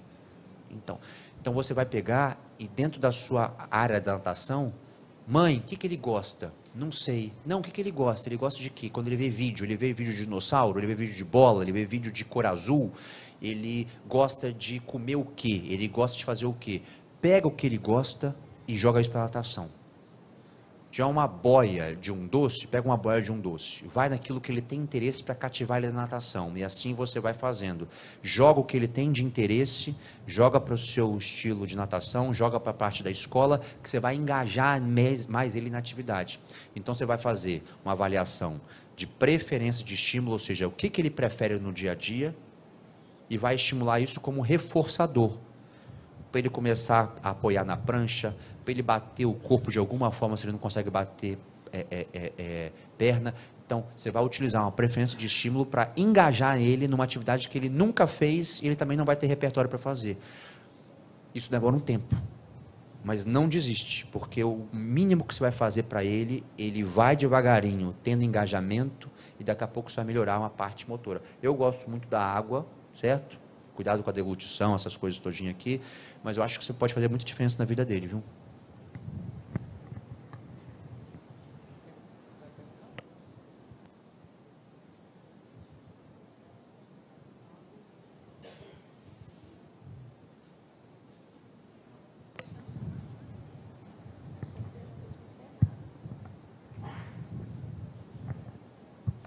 Boa noite, eu sou a Lavínia Santos, sou psicóloga coordenadora na Clínica Cognitiva na região sul do estado. E lá nós temos um projeto muito inovador. Na verdade, a gente trabalha com as crianças desde a primeira infância, com o modelo de intervenção precoce, modelo Denver, né? E nós temos um ambiente simulado, que é a sala-escola. A gente trabalha a alfabetização no tempo certo dessas crianças, e eu gostaria de saber a opinião de ambos, né, sobre de que forma isso pode ser trabalhado na adolescência e na vida adulta, e de que forma também essa simulação desse ambiente também pode contribuir para o desenvolvimento dessas crianças, né, que se tornarão adolescentes um dia, e adultas também. Legal. Psicóloga é a área do meu mestrado, né, eu sou mestre em análise do comportamento, então eu tenho um pouquinho de propriedade para conseguir dar umas dicas, né, assim, o modelo Denver, né, de intervenção precoce, é um modelo que vai bem até os 5 anos de idade. Depois de 5 anos de idade, a gente tem que passar para outros modelos, né, onde a ciência aba. A aba, o Denver tem muito do comportamental da aba, certo? E tudo. Mas quando eu falo de transição para adolescência, pré-adolescência e vida adulta, lembra de treino de habilidade social. Isso é um mundo. né? Eu falo bem assim que às vezes eu, lá como neurologista, fazendo uma mestrado em análise de comportamento, a minha professora-chefe falou bem assim, habilidade social é nada. Eu não deixo coisa para trás, eu falei, habilidade social é tudo, professora. Na hora, ela regalou o olho também para mim, entendeu? Habilidade social é tudo. Você está aqui, é habilidade social. Para uma criança chegar e respeitar o tempo, é habilidade social. A gente vai desenvolver escola, ele aprender a ler, a interpretar, a fazer continha de matemática, a tirar a fralda, fazer xixi, cocô. Mas está faltando a gente dar atenção para treino de habilidade social, que é o SST, que é o Training Social Skills, que é um mundo de possibilidades, certo? Que vai termina o Denver, vai para o Socially Save, que é um programa de intervenção interessante para treinar habilidade social. E o pessoal fica martelando em VibMap com meninos de 10 anos de idade, VibMap até 4 anos. O que está fazendo um VibMap com 10 anos de idade? Eu pego e ligo, falo, pelo amor de Deus, pessoal, VibMap com 10 anos de idade não existe mais, né? E tudo. Progride para o Socially Save, progride para treino de habilidade social, porque o que mais vai interferir, pessoal, na dinâmica da vida do adolescente ou adulto, às vezes não é nem ele conseguir aprender a ler e escrever. Lembra que eu falei de dignidade de vida? Aprender a comer sozinho, a tomar um banho sozinho, a utilizar o banheiro, a saber esperar, se controlar. Então é treino de atividade de vida diária, AVD, e habilidade social, viu? E é importante a família entender que tem que seguir as orientações médicas. Verdade. Não é? Essa questão de ficar sendo monitorado e influenciado por Google e YouTube, porque deu certo para o meu filho, não vou dar mais medicamento da minha cabeça, é uma coisa desastrosa que traz a questão do conflito social. Né? Se a habilidade social é importante, vai diminuir a questão do conflito social dele no dia a dia, ele vai cada dia mais se sentir inserido. Esse tripé, Estado, família e tratamento, é fundamental para que a gente tenha a evolução. As famílias, elas têm um papel fundamental nesse reforço de tudo que é feito, principalmente no terceiro setor, porque lá eles só passam, às vezes, 2 horas de atendimento, e não é isso que vai resolver a questão da criança, principalmente aquelas que estão em vulnerabilidade social, e que a família, ela acha que o terceiro setor vai abarcar tudo e que ela não tem que fazer a parte dela motivando aquela criança. Então, assim, eu acredito muito nesse tripé, a evolução da criança, do adolescente, do adulto se sentir digno, da gente conseguir dar dignidade para aquele cidadão, é a gente unir forças.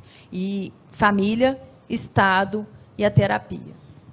É verdade, verdade. Eu vou falar pela primeira vez aqui que a gente se encontra, a gente fala muito pelo WhatsApp e tudo, mas a Prefeitura de Vitória fez um treinamento legal dos professores, foram quase 2.000, 3.000 professores ano passado, né, e tudo, foi um evento lindo aqui de treinamento de professor. O treinamento de professor é a nossa base.